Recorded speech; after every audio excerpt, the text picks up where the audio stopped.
Hello everyone, I hope you all are doing well. So this is the RRB teaching recruitment mock test number 14. So I hope you are liking this series. So let's start with the first question.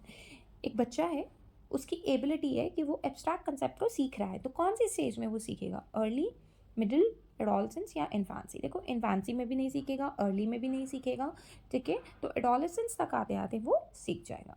Then is development task को सबसे अच्छे तरीके से कैसे describe करोगे?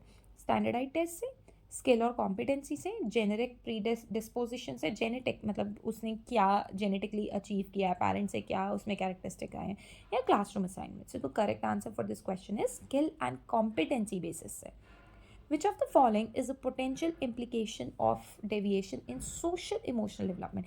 एक बच्चे के अंदर social emotional development में changes आ रहे हैं, तो वो कैसे पता लगाएंगे अब कि उसको मोटर स्किल्स में डिफ़िकल्टी आएगी, हेल्दी रिलेशनशिप में, इम्पेयर्ड मेमोरी फंक्शन? देखो सिंपल सी बात है, क्योंकि सोशियो इमोशनल है तो सोसाइटी में, और इमोशनल स्किल्स की वजह से तो हेल्दी रिलेशनशिप, है ना। Next is adolescence is characterize by, क्या होता है एडोलेसेंस में? एडोलेसेंस में फिजिकल ग्रोथ होती है, आइडेंटिटी फॉर्मेशन होती है, जो कि करेक्ट है।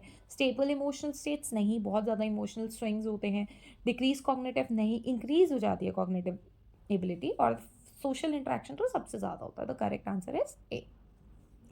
Ensuring home school continuity is primarily the responsibility of, किसकी रिस्पॉन्सिबिलिटी है होम स्कूल अगर बच्चा कंटिन्यू कर रहा है? स्कूल एडमिनिस्ट्रेटर्स की, कम्युनिटी लीडर्स की, पेरेंट्स की या गार्डियंस की, या फिर गवर्नमेंट ऑफिशियल? ऑब्वियसली पेरेंट्स की, ठीक है। Next question is from teaching and learning.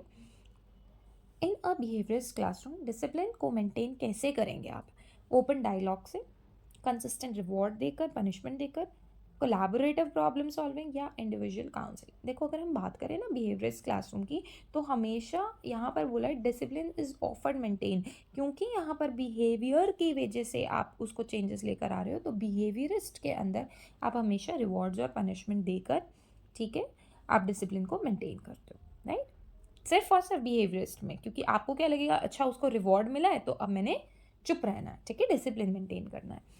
Cognitivism emphasises the importance of दूसरों को ऑब्जर्व करना, mental processes like memory and problem solving, social interaction, या फिर physical manipulation of object? So the correct answer is answer number B, which is mental processes like memory and problem solving.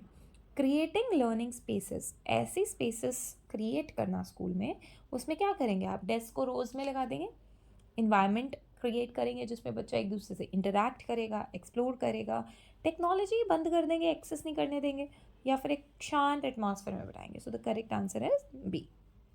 Unit plan, unit plan का क्या मतलब होता है? Unit plan का मतलब होता है डेली लेसन ऑब्जेक्टिव, आउटलाइन उसके होंगे, या फिर लेसन्स जिनको स्पेसिफिक टॉपिक के बारे में हो, पूरे साल का करिकुलम या assessment strategy? So the correct answer is B.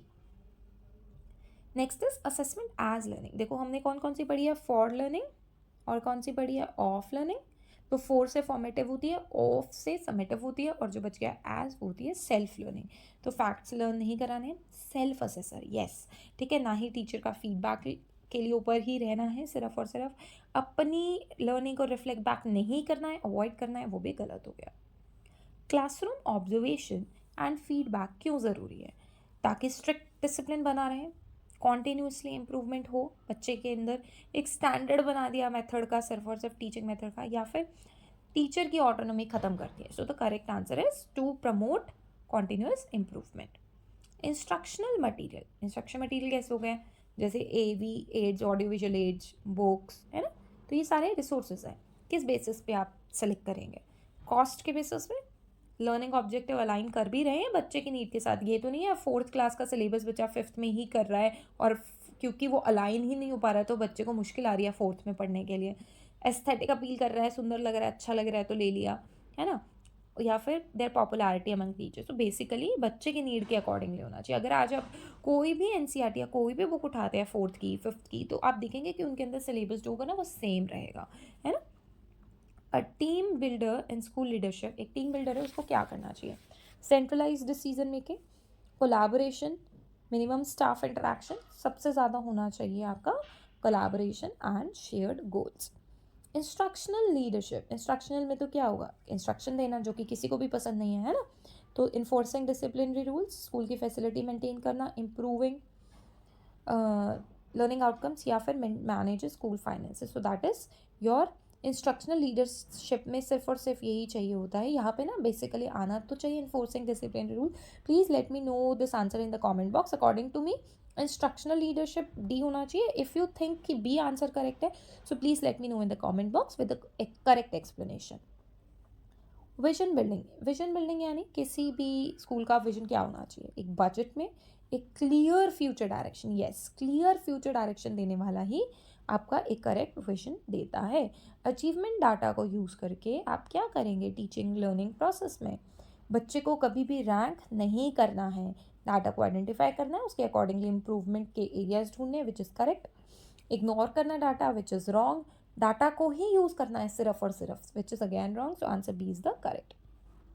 Next question is viewing disability as a social construct. Social construct की तरह देखना किसी भी डिसेबिलिटी को. इसका मतलब क्या है कि डिसेबिलिटी जो है, disability as a social construct मतलब समाज की ही बनाई हुई चीज़ें हैं.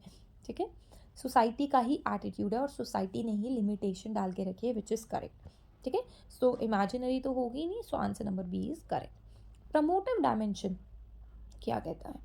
प्रमोटिव मतलब प्रमोट करना, ट्रीट करना मेंटल हेल्थ इश्यूज़ को, प्रिवेंट करना ये तो कभी नहीं करेंगे, इन्हांस करना वेलबींग, या फिर मेंटल हेल्थ को टोटली इग्नोर कर देना. So correct answer is C, wellbeing को इन्हांस करना और रेजिलियंस पेशेंट रहने के लिए कहना. ठीक है. Developing school and community as a learning resource involves. क्या होगा उसके अंदर? Developing school and community as a learning resource में क्या क्या होना चाहिए? लिमिट नहीं करेंगे किसी भी रिसोर्सेज को, यूटिलाइज बिल्कुल करेंगे, आइसोलेट नहीं करेंगे स्कूल को कम्युनिटी के साथ, relying solely on text book नहीं, हर तरीके से जिस भी तरीके से वो बोलते हैं ना, अगर छोटे बच्चे से भी अगर आपको नॉलेज मिल रही है तो वो भी ले लेनी चाहिए. ठीक है, correct knowledge. Holistic and integrated learning in 2020 NEP. किस पे होलिस्टिक मतलब ओवरऑल लर्निंग, तो ओवरऑल लर्निंग के लिए हम क्या कहेंगे? सोली अकेडमिक पे तो फोकस नहीं करेंगे. ठीक है, सारे सब्जेक्ट को कंबाइन करके ऑलराउंड डेवलपमेंट चाहते हैं, ना ही सेग्रीगेट नहीं करेंगे, इग्नोर भी नहीं करेंगे. ठीक है, so B answer is correct. Equitable, सबके लिए equal on the basis of their needs. Inclusive education, आपको पता है इंक्लूड करना सबको, इग्नोर तो नहीं करेंगे, ना ही सेग्रीगेट करेंगे. यस, टेलरिंग मतलब जब हम जैसे कुछ भी स्टिच कराने चाहते हैं तो हम अपने अपने साइज के अकॉर्डिंगली कराते हैं ना, ऐसे ही हर बच्चे के लर्नर के नीड के अकॉर्डिंगली हम एक इक्विटेबल और इंक्लूसिव एजुकेशन कहेंगे कि हर बच्चे की नीड के अकॉर्डिंगली हम उसे फुलफिल करेंगे. Then is guiding principle for the child right is limit children's freedom of expression, protect and promote rights. So basically it's B, आपने आंसर देख लिया होगा. So guiding principle ये बोलते हैं कि बच्चों के राइट्स और वेलबींग को प्रोटेक्ट करना है.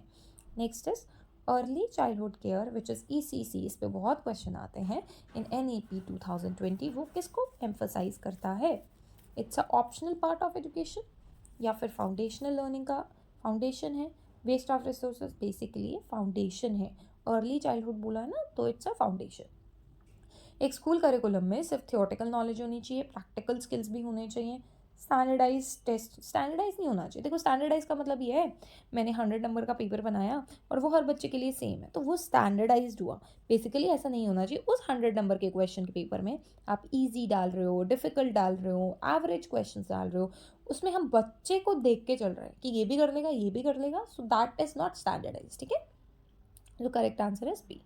Historically studying national policy in education helps us to ignore past mistakes, evolution को understand करना of education thought, किस तरीके से education में एकदम से change आया, only follow old system या फिर prevent any change in the system. So this question act as a homework. If you are liking this series, please like, share and subscribe, and thank you so much for watching.